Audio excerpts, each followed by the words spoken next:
In 1377, a North African scholar named Ibn Khaldun watched the Marinid dynasty collapse around him. Not from invasion, not from plague, from something he called Asabiyyah. And what he discovered explains why every dominant power in history eventually destroys itself from within.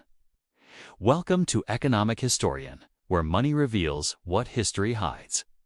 Right now, analysts debate whether America is in decline, whether China will rise, whether Europe can sustain itself. They're asking the wrong question. Ibn Khaldun proved 650 years ago that the question isn't if a dominant power will collapse, it's when. The mechanism is mathematically predictable. He didn't theorize. He documented the pattern across 8 dynasties, 4 continents, and 600 years of observable history. Then he predicted his own civilization's collapse with disturbing accuracy. Here's what he saw. Desert tribes in North Africa, Berbers, Arabs, Bedouins, lived brutal lives. No cities, minimal wealth. Constant struggle for survival.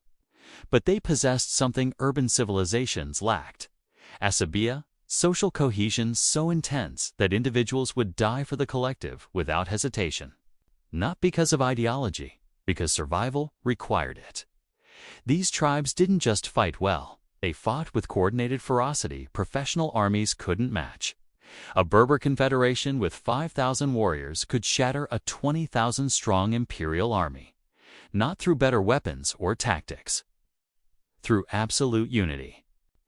Every man fought as if the group's survival depended on him personally. It did. When these tribes conquered wealthy cities, Cairo, Baghdad, Tunis, they didn't just loot, they became the new ruling dynasty.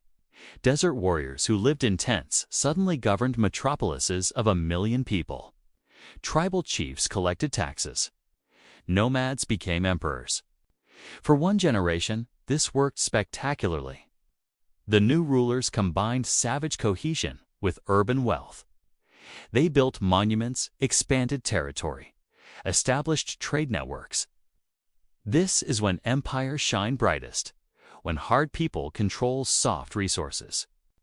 But here's where Ibn Khaldun's genius appears. He noticed that second-generation rulers, raised in palaces, lost Asabiyyah.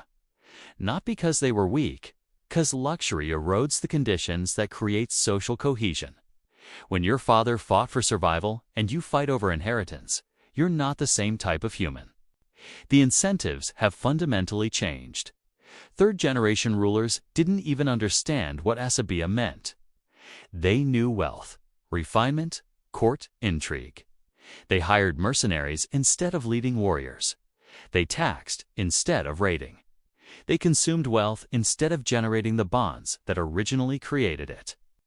By the 4th generation, the dynasty was functionally dead. Still ruling, technically. Still wealthy on paper. But hollowed out. And somewhere in the desert, a new tribe with savage Asabiyyah was watching. Preparing to do exactly what this dynasty had done for generations earlier. Ibn Khaldun measured this cycle. The average dynasty lasted 120 years, 4 generations of approximately 30 years each. Not because of external conquest or natural disaster, because of internal decay governed by wealth's effect on social cohesion. The pattern was mechanical. The Almoravid dynasty, 1040 to 1147, 107 years. Started as Saharan Berbers living on dried meat and rainwater. Ended as luxury-addicted rulers overthrown by the Almohads. The Almohads, 1121 to 1269, 148 years. Started as mountain warriors preaching religious reform. Ended as decadent urbanites conquered by the Marinids.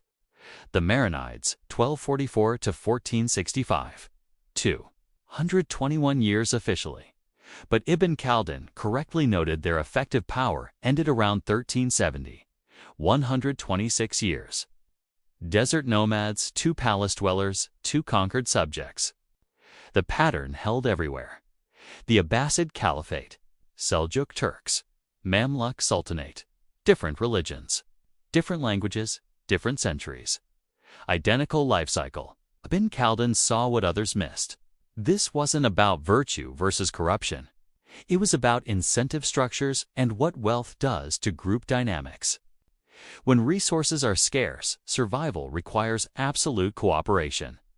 Cheating the group means death, yours or everyone's. Social cohesion isn't moral, it's practical. Groups with high Asabiyyah outlast groups without it.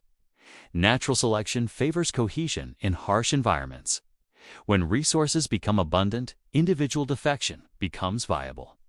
You can betray the group and still survive. You can thrive by extracting value others create. The prince who embezzles lives better than the prince who serves. Over generations, rational behavior shifts from contribution to extraction. This is why mercenary armies fail. A mercenary fights for payment. When battle turns deadly, staying alive to collect future payments becomes more valuable than winning today. A tribal warrior fights because his family's survival depends on the tribe's victory right now. Different incentive, different outcome, every time. Ibn Khaldun watched rulers try to solve this. They increased military spending, hired more mercenaries, built bigger palaces to project strength, raised taxes to fund it all. Every solution accelerated collapse. Because here's the mechanism nobody understood: Asabiyyah cannot be bought. It emerges from shared existential struggle. The moment you try to purchase loyalty, you've already lost what you're trying to recreate. You're masking decay with gold. The final stage looked identical everywhere. Tax revenue declining because productive people flee or hide assets. Military defeats against supposedly inferior forces. Internal fragmentation as regional governors ignore the center. Luxury spending maintained until the last possible moment. Then sudden collapse when a cohesive outside force arrives. The dynasty doesn't fall to the strongest enemy. It falls to the most unified one, and that brings us to today, the United States. Reached global dominance in 1945. 80 years ago, the USSR collapsed in 1991. 34 years ago, Keane began economic reforms in 1978. 47 years ago, Keane, every major power is deep into Ibn Khaldun's life cycle. Strip away modern terminology, and you're left with his pattern. Western militaries rely on technology and contractors. Mercenary logic. Governance has fragmented into interest groups, optimizing for narrow benefit. Social trust in America, measured by Pew Research, has declined every decade since 1980.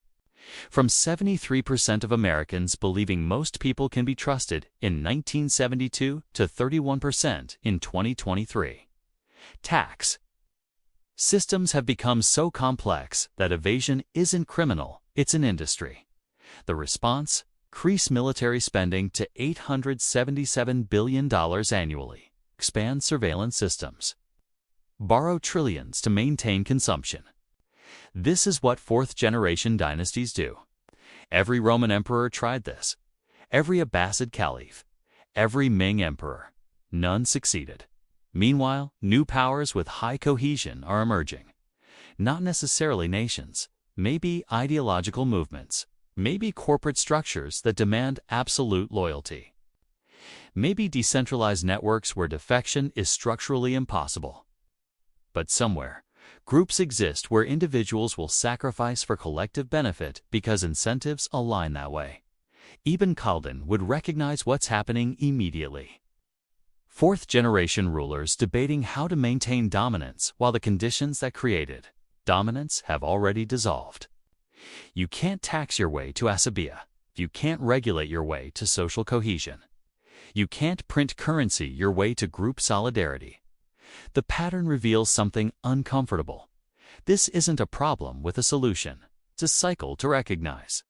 Ibn Khaldun didn't write his theory to save dynasties. He wrote it as a description of how power actually works.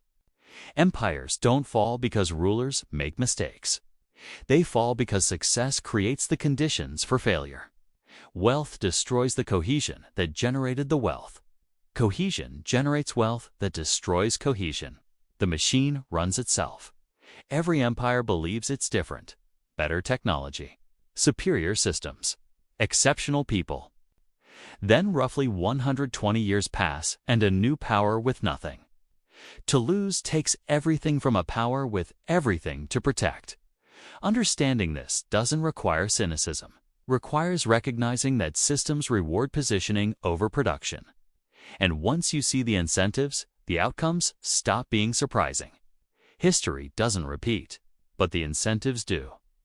If this opened your eyes, subscribe now. The economy has a memory, and I'll help you understand it.